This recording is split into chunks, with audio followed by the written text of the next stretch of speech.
ఈ దినమున ప్రభువు నీతో సెలవిస్తున్న మాట. మన ప్రభువును ప్రియరక్షకుడైన యేసుక్రీస్తు వారి అతి శ్రేష్టమైన నామంలో మీ అందరికీ నా హృదయపూర్వక వందనములు. ప్రియ సహోదరి సహోదరులారా, అందరూ బాగున్నారు కదా? మనం అందరము కూడా దేవుని స్తుతిస్తూ ఆరాధిస్తూ దేవునిలో మనము నిత్యము ఆయన యందు మనము ఉల్లసించి సంతోషించి ఆయనలో మనము దీవెనలు ఆశీర్వాదములు పొందుకునుగాక. అంతేకాదండి, ఈ సమయంలో దేవుని యొక్క వాక్యాన్ని మనం ఒకసారి ధ్యానించుకుందాము. కీర్తనల గ్రంథము 55వ కీర్తన 22వ వాక్యం. 55వ కీర్తన 22వ చరణము ఒకసారి జ్ఞాపకం చేసుకుందాము. నీ భారము యెహోవా మీద మోపుము, ఆయనే నిన్ను ఆదుకొనును. నీతిమంతులను ఆయన ఎన్నడూను కదలనీయడు. దేవునికి స్తోత్రము, హల్లెలూయా. ప్రియ సహోదరి సహోదరులారా, వాక్యం సెలవిస్తుంది కదా. వాక్యం ఏమని చెప్తుందంటే, నీ భారము యెహోవా మీద మోపుము. నీవు ఎలాంటి భారంతో బాధపడుతున్నావో నాకు తెలియదు, ఎటువంటి కష్టంతో నువ్వు ఎటువంటి ఇబ్బందులతో ఎటువంటి వేదనకు నువ్వు గురై ఉన్నావో నాకైతే తెలియదు. కానీ నీ హృదయంలో ఎంత భారం ఉన్నా, నీ హృదయంలో ఎంత వేదన ఉన్నా, ప్రతిదీ కూడా నీవు దేవుని మీద మోపు. నీవొక్కదానివే మోస్తూ, నీవొక్కడవేమో మోస్తూ, ఏంటి నాకు ఈ కష్టాలు, ఏంటి నాకు ఈ నిందలు, ఏంటి నాకు ఈ వేదన అని చెప్పేసి బాధపడుతున్నావేమో. కానీ దేవుని చెంతకు నువ్వు చేరి ఆయన మీద నీవు మోపినట్లయితే ఆయన అంటున్నాడు కదా, ఆయనే నిన్ను ఆదుకొను, ఆయనే నిన్ను కాపాడతాడండి. ఈ లోకపు మనుషులు ఏం చేస్తారు?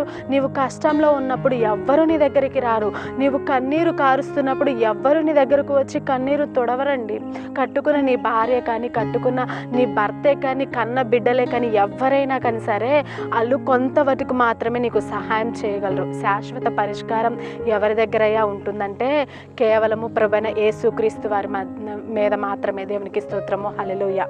ప్రియ సహోదరి సహోదరులారా, దేవుడు చెప్తూ ఉన్నాడు, నీ భారం నా మీద మోపు, నేను చూసుకుంటాను. ఎందుకంటే ఆయనే నిన్ను పుట్టించినవాడు, ఆయనే సమస్తము నిన్ను సరిచేస్తున్నవాడు. ప్రతిదీ కూడా నీకు సహాయం చేసేది దేవాతి దేవుడు మాత్రమే. కాబట్టి నేస్తమా, నీవు ఎటువంటి వేదనతో నువ్వు గురై ఉన్నావో నాకైతే తెలియదు. కానీ నీ బాధ, నీ వేదన, నీ కన్నీరు, ప్రతిదీ సమస్తము, నీ భారము మొత్తము కూడా నీవు దేవుని మీద మోపినట్లయితే ఆయన నిన్ను ఆదుకోవడానికి సిద్ధంగా ఉన్నారు. అంతేకాదండి, నీతిమంతులను ఆయన ఎన్నడూ కూడా కదలనీయుడు.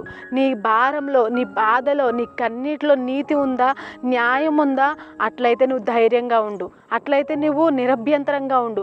నిన్ను దేవుడు సహాయం చేయడానికి సిద్ధంగా ఉన్నాడు.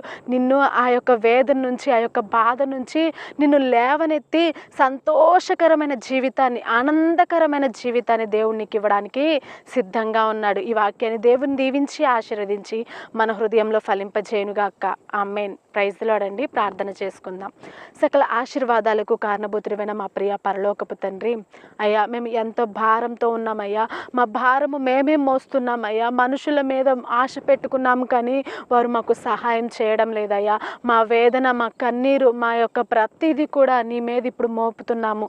నీవే మాకు సహాయం చేయండి, నీవే మాకు ఆధారము ప్రభువా. మమ్మల్ని ఆదుకోమని ప్రార్థిస్తున్నాము తండ్రి. మమ్మల్ని దీవించండి, ఆశీర్వదించండి. నీ నామానికి నమ్మకంగా మేము జీవించడానికి కృప చూపించండి, దీవించండి ప్రభువా. ఇప్పుడు మోకరించిన ప్రతి ఒక్కరిని కూడా మీరు జ్ఞాపకం చేసుకొని సహాయం చేస్తారని నమ్మొచ్చు. ఈ చిన్ని ప్రార్థన స్థితి పరిశుద్ధ నామంలో అడిగి వేడుకొని ప్రార్థిస్తున్నాము తండ్రి. ఆమేన్. ప్రైజ్ ది లార్డ్ అండి. God bless you all.